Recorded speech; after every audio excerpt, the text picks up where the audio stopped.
Hey guys, thanks for tuning in. So for this video, I'm going to talk about what you should do the week leading up to your race or fitness test or whatever event you have been training for. Starting off, I'm just going to share my experience from my time in the military when I used to max out my Army APFT tests, or my time as a trainer, what I seen worked well for others. So you've been training nonstop for a race. Say you've been training for weeks or months on end.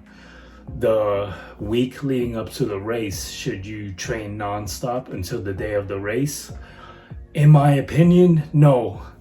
I would say the last week, or specifically the last 5 days before your race or event, you should definitely go easy. I would say if you have a hard training day, say you're getting ready for a 1 mile race, and you have days where you're out doing sprint training, doing 400-meter sprints at your goal pace, and it should be an intense workout. I would say a hard workout would be a 7 out of 10 on a scale of 1 to 10, 1 being easiest, 10 being the hardest.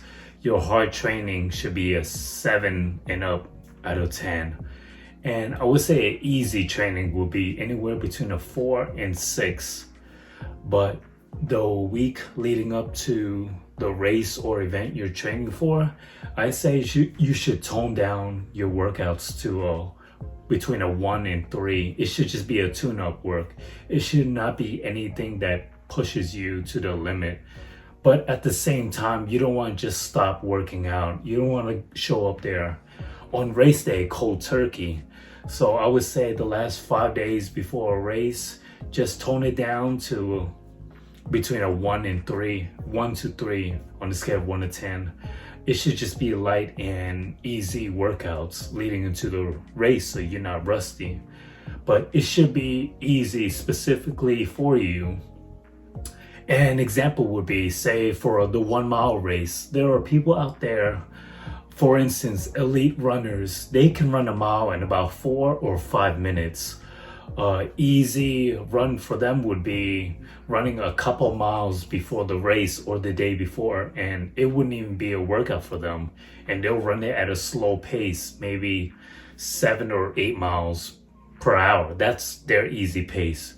But for instance, for someone who's struggling to even run a mile, that would not be easy for them. So yeah, it should be a easy tune-up work for you on a scale of 1 to 3, but that's specifically for your skill level, your fitness level. So yeah, the first thing is the last 5 days before a race, just focus on tune-up work. Don't do anything crazy. And also don't try any new workouts, because you don't want to do something that you could potentially get hurt. You don't want to overtrain, and you don't know how your body will react. You don't want to show up on race day sore. So on race day, you want to be 100%. You want to bring your A game. So those tune-up work would definitely help the last few days before a race, specifically the last 5 days. With your tune-up work, you should also be doing a lot more stretching the days leading up to the race. So incorporate that with your tune-up work. And if you have one of these massage guns, they are definitely great to massage your sore muscles, and doing so will help your muscle recover faster and better. I got this massage gun from my friends at Terelax. I did a full unboxing and video review if you want to check it out on my channel. I'll leave a link in the description, but any type of massage gun would help. I would like to massage like my quads, my hamstring, and even my calves if I'm getting ready for a race days before. It helps me recover faster, and I could show up at race day feeling 100%. So yeah, definitely for your tune-up work, add some more stretching, and it doesn't hurt to use one of these bad boys if you have it.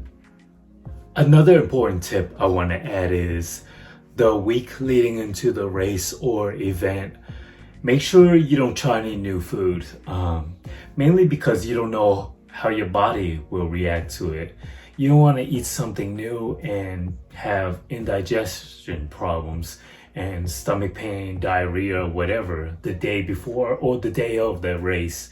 You'll feel so much weaker. So you definitely want to stay away from any new food or supplements you haven't tried before. Um, in my time in the army, I noticed before a PT test, sometimes certain soldiers will be nervous about how they'll do in the test. And out of nowhere, they'll take something like a 5-hour energy drink before the run or a pre-workout. And sometimes they haven't taken it before. They just try something last minute and it'll just mess them up because they're not used to it. They don't know how their body will react. And on the run, their heart rate beats too fast and they completely blow the test because they just tried something new that they weren't sure of. So definitely keep that in mind. You want to stay with foods you know that works for you, that gives you more energy. For me personally, I love to carb load before a race or event. I notice my energy level almost skyrocket when I do it right. And I do that, I would say, about 5 days before the actual event. For something like a 1 mile race, it's not enough. Carb loading isn't necessary, but if it's something longer, like maybe you're running half a marathon, maybe you have a long sparring session, or any type of event that goes the distance. For me personally, carb loading helps a lot. And how I carb load, I just eat a lot of pasta with lean meats, different cuts of steaks, chicken. I also love simple and easy meal like oatmeal with different slices of chicken for my protein and spinach, a lot of spinach. An easy quick meal, but eating that few days before my race, I noticed my energy almost skyrocket. So carb loading works for me. You don't have to do that, but give it a try. See if it works for you. Just stick with foods you know your body can handle and that works for you, that doesn't give you any type of stomach issue.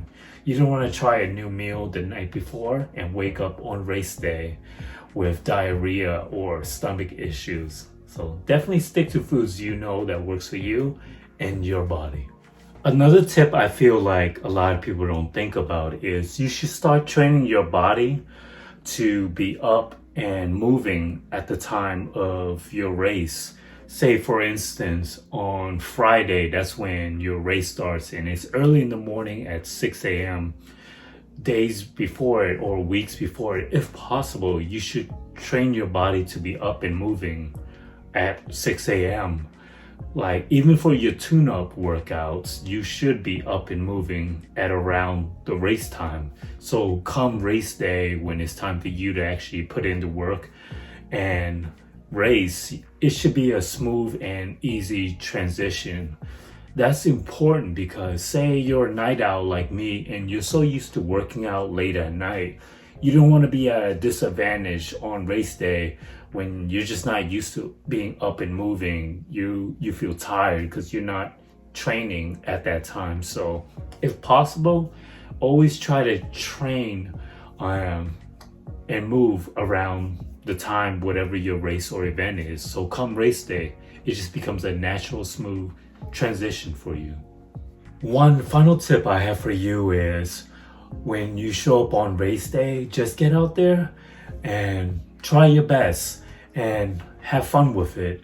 Believe in yourself, believe in your hard training, all the days you put in, as well as your recovery days, because those are important too. Just have faith in your training and believe that what you did will pay off, and try to have fun with it. I know everybody gets a little nervous on race day. When I was younger and in the military, I actually never had any issues. I never failed a fitness test in the military or any fitness test in general, but even on race day, I get a little nervous. So just know that that's normal. Everyone feels that way, but just get out there and do your best, but have fun with it. And at the same time, believe in yourself, believe all the hard work is gonna pay off because you put in that work for a reason. And on race day, just go out there and do your best. That pretty much sums it up on some of my tips on what to do the week leading up to your race or event. Quick summary is just focus on tune-up work about 5 days before the race, so that way you're not too sore and you don't want to show up on the day of the race cold turkey and feel rusty. So do light tune-up works, don't do anything too crazy, don't try any new workouts. Another one is make sure you eat foods that you know your body can handle and like for me it's carb loading. I know what I can handle. I'm not going to try any new foods leading up to the race. And the next tip was start training your body to be up and moving at around the time of the race. Say your race starts super early at 6 a.m. You should be training at around 6 a.m. So come race day when the race starts at 6, it's just a natural movement for your body. And you're already used to being up and moving at that time, and it won't be too much of a shocker for you. And last but not least, on race day, go out there, try your best, have faith in your training, have faith in all your hard work and dedication. At the same time, have fun with it. Know that everyone gets a little nervous, but once you start going and your training should just take over. So yeah, believe in yourself and get out there and bring your A game and you'll be all right. That's all for this video. I hope you found it helpful. Let me know if you have any other tips that works for you, what you do, and let me know if you have any questions or suggestions. I'll definitely get back to each and every one of you, like I always do. Take care, guys. Be safe, and thanks for tuning in. Thanks for all the love, support, and I'll see you for the next one. Bye.